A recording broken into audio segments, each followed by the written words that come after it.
My name is Laurice, and I was an international recording star.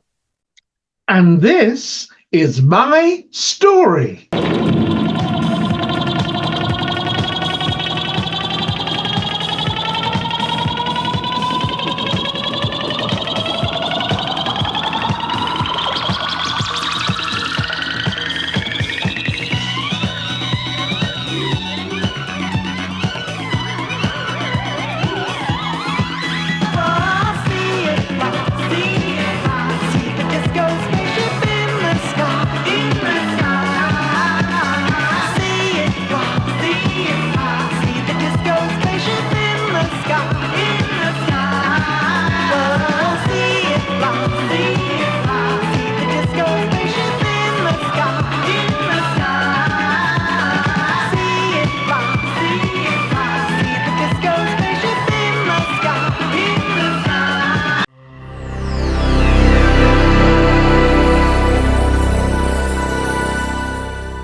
So how was Canada, Laurice?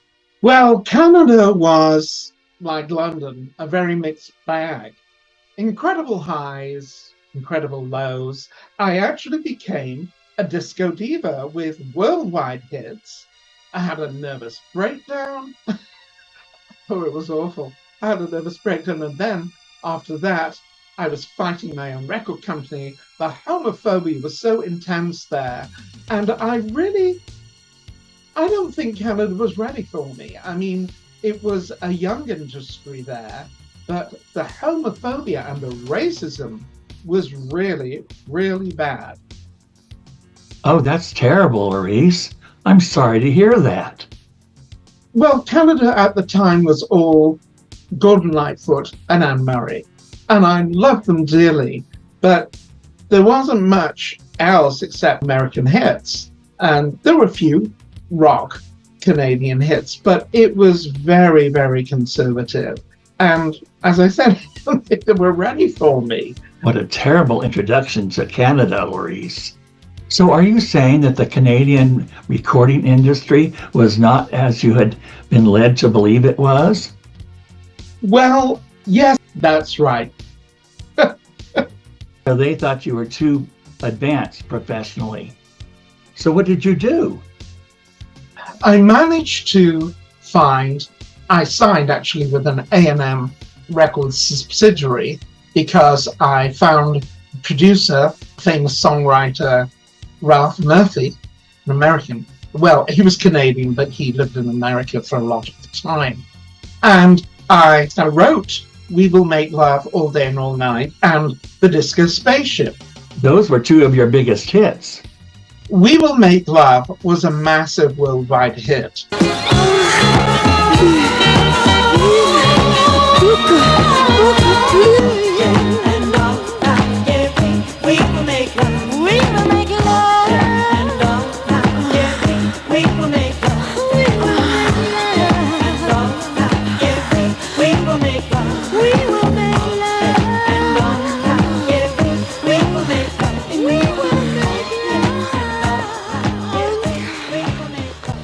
But it was released 3 times in America by the Amherst label, but they wouldn't play it because it was black and gay. It was awful.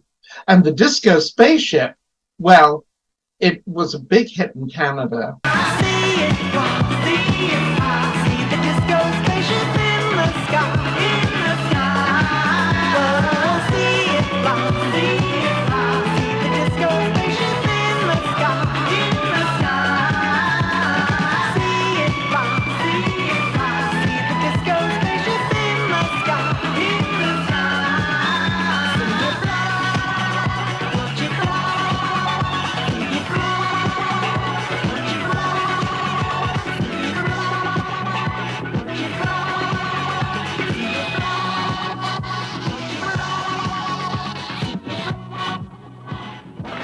But the thing is, they didn't want to release that internationally.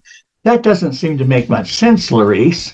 The actual record companies really cut their noses off to spite their faces because my records were flying off the shelves in Toronto, and I was voted the number one male dance singer 2 years running by the disco pools.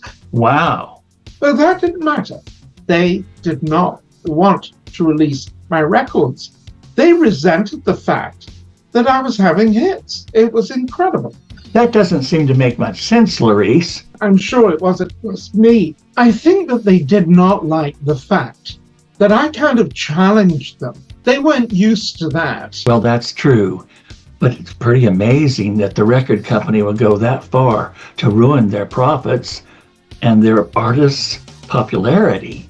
It was very sad.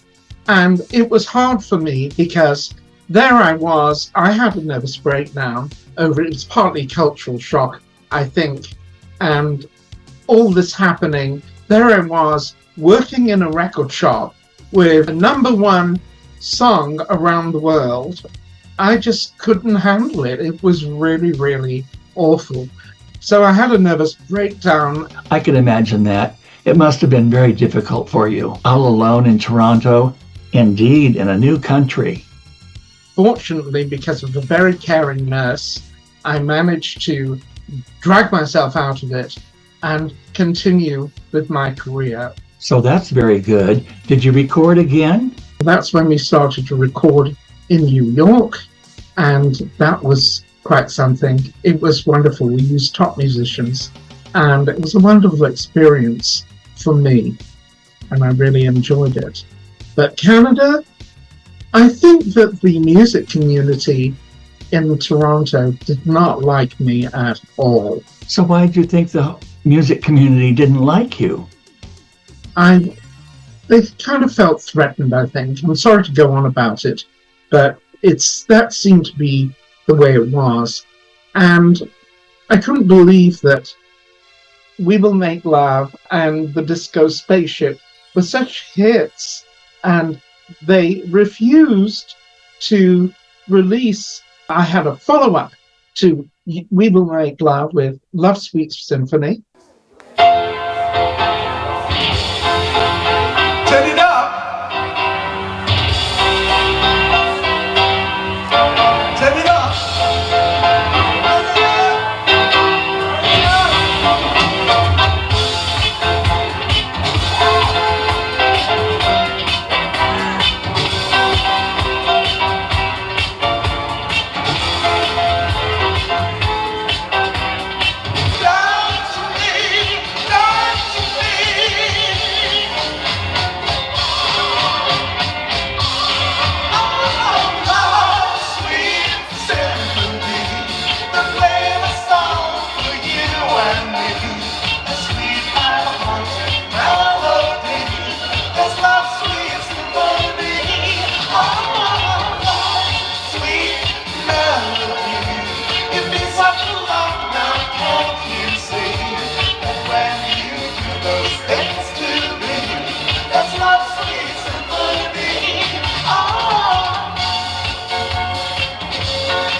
I had a follow-up to The Disco Spaceship with Rock Me Through the Night. Two great songs, would have been enormous disco hits.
They are great songs, Laurice. But they said, we just don't see it. Oh, they didn't see it because even at the record store, the other guys working there hated disco, just hated it. I had to fight for disco. I had to really fight in the shop for disco. It was incredible. Oh, I'm so sorry, Laurice. That's terrible. It sounds like a very hostile music environment. How did you cope with it? It was ridiculous, but that's the way it was. At first, I couldn't believe what was going on. I couldn't understand why this was happening to me, that I couldn't get other records released. And I went to see my lawyer, who was the top music law at the time in Toronto, Bernard Solomon. And it was he who told me the truth. The truth? He said, Laurice, the reason it's not happening for you, they don't want to release any more of your records, it's because you're gay. Oh my, how awful. And it took me a while for it to really sink in because I had this fixed idea that I could get through anything. Maybe I could, but some things you just can't deny and you can't ignore. However, I wanted to press on, and I did. And I'm glad I did, but I have to tell you folks, it really was hard. Harder than I think I even realized at the time. So how was the disco scene in Toronto at that time? Oh, the discos were incredible. LSD, Quaaludes, you name it, pot, everything were free, and everything was just fantastic and fabulous. You know, it really was. Anything goes. The sex, the drugs, the rock and roll. It's all true. The 70s were amazing like that, even in Canada. And Toronto rocked in that way. I mean, it really did. The bathhouses, everything. It was really great. And you had Gloria Gaynor, Donna Summer, all those things. I met Gloria Gaynor. She had a record release at the same time as mine. I went back to her dressing room and we compared notes. She was just great. Yes, Gloria Gaynor was something special, Laurice. It was a really amazing time for disco. The music of that time was very transcendent in a way because it just took you out of yourselves and you never thought about tomorrow. Everything was just fabulous. Well, did you take part of the fabulousness of the disco scene in Toronto? Oh, well, I did have a good time, you know, but I had to take care of myself because I take my recording career very seriously and my performing career too. I see. And I had to be very careful because I had to get up the next morning. So even though I had a blast, I had to be careful. I see. Are there any music events that stand out in your mind at that time? Well, I remember I was asked to go to Montreal as a guest of honor of the Montreal Disco Pool Wear White annual dance party. And I was the guest of honor, and it was wonderful. We all wore white, were dancing on the floor there with waiters coming up to us with 5-gallon magnums of champagne, pouring them into our wine glasses while they played my records. It was just great. I did in-store signings and in-store performing. It was wonderful. I did the lot. It was great. I mean, I was a real star. It was wonderful. I was on TV. It was the whole shebang. It was just so exciting. It was great to be a star. I have to tell you, it was lovely. I mean, it wasn't going to last, but it was great at the time. Wow, sounds like you had a good time wowing your audiences and fans. What an experience. Yes, it's true. That was really nice. And what about your gay activism in Canada, Laurice? Oh, I did not let my gay activism slide in Toronto. In fact, in 1977, I became a founding member of the Toronto Gay Phone Help Crisis Line, and I'm very proud of that. And it went from strength to strength.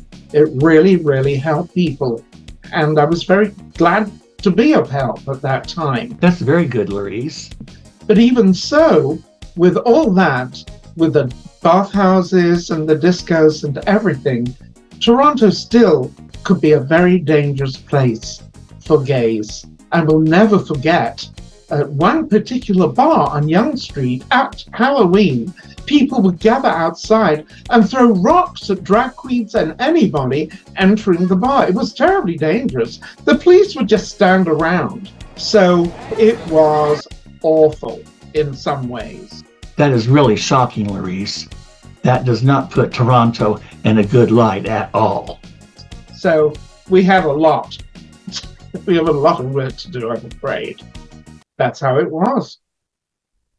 So what happened to your recording career after they refused to release your records? Well, things went from bad to worse after they refused to release my records. My subsidiary of the A&M Recording Company defaulted on their bill. And I was partly blamed, and so was Ralph, my producer, because we were recording in Toronto, New York, and Los Angeles. And it was really, really awful because they suspended my recording contract. I was blamed, partly. Ralph nearly had a nervous breakdown, and that absolutely crushed him. And it ended our relationship, I'm afraid. Oh no, that's absolutely terrible, Laurice. So it was a very, very hard time. That must have made you very disappointed and depressed. I was depressed. I just dragged myself out of a nervous breakdown. And now I'm having my recording contract suspended. I was finished in Canada, absolutely finished. What did you do? I didn't know what to do. I thought, well, what can I do? I better go to the States. Where else was there for me to go? I felt ostracized by the music community in Toronto. And I didn't want to wait around because Toronto was a young city. I didn't want to wait till it achieved adulthood. It was a thriving city, but it was still really sort of in its infancy. Right, they had blackballed you. What an experience, Laurice. But one thing I did see before I left, I attended some of the court proceedings for the trial of the Body Politic, the gay magazine, newspaper, because I'd stayed with some of the founder members in their commune some years before when I visited Canada in 1974. And I watched part of this trial. It's absolutely ludicrous. The prosecution were floundering because there was absolutely no precedent for anything that they were pressing charges against. It was almost laughable if I hadn't been so serious. And fortunately, and I think the Body Politic managed to win that round, but there were a few more rounds to go where I believe it was touch and go. I'm sorry to hear that. That was the way it was there. I see. What other good experiences did you have in Toronto? There must have been quite a few. One very nice thing that happened to me in Canada was when I became a citizen. It was quite something. I was asked to walk into the judge's chambers, and she was a very nice youngish lady there. We sat down and sipped Earl Grey tea and had a wonderful chat together, and I swore allegiance to the Queen. And it was all really, really nice. It was just wonderful. What a contrast to when I became an American citizen years later. Oh, was that a mess? But more of that later. What a contrast. But it was such a nice experience. I really enjoyed it. How very civilized. That must have been quite a memory. Any other events that stand out that you care to mention? One of the most extraordinary things that happened to me when I lived in Canada was that I couldn't get a job anywhere, and a friend of mine helped me get a part-time job at, I think it was called Sam's, the largest record store in Toronto, which was right on Yonge Street. I enjoyed it to a certain extent, even though I was topping the charts everywhere, and here I was selling records in a record store, which partly led to my breakdown. But anyway, as I said before, the people in the store, employees, only like rock music. Well, I love rock music. I mean, I've done lots of rock, and I'm a pioneer in punk rock. But I also love disco, and they hated disco, just like my record company, just hated it. So my manager allowed me to play disco records for 1 hour on a Friday evening, which, by the way, was part of rush hour. And people kept coming in asking for, do you have the Donna Summer album? And, you know, everybody's shaking their heads, who's Donna Summer? Really? Well, anyway, one evening, actually it was on a Friday, the Donna Summer package came with all her albums in the box. And I thought, oh, my disco hour is coming up. I'll play it. And I put the needle down on the record player. Yes, we had needles, vinyl those times. Put the needle down on the record player, and you heard this voice, oh, love to love you, baby. Oh, love to love you, baby. And it was like the store was packed Friday evening. It was as if somebody had frozen the frame. Everybody in the store for at least 5 seconds went. And then a mad dash to the record counter, and this pile of Donna Summer records vanished within 5 minutes. Management was astonished. They couldn't believe it. Well, disco had arrived, and I'm so glad to see it that freeze frame, 5-second freeze frame, told the story of disco. It was a wonderful album. I loved Donna Summer, and good. I really was thrilled. But it was the most extraordinary experience. That's absolutely amazing. It certainly sounds like it, Laurice. Rather incredible, really. While I'm on the subject of disco, one little aside that I think is worth mentioning is that I managed to see Donna Summer perform at Radio City Music Hall just before she really became famous, the beginning, I think, of 1976.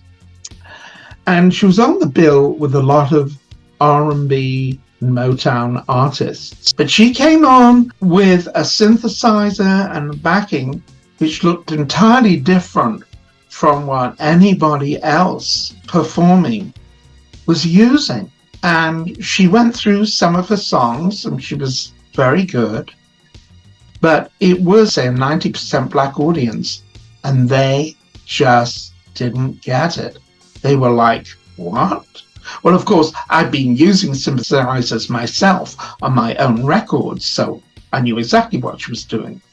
But it stood out in real contrast to the R&B performers that came before her and after her.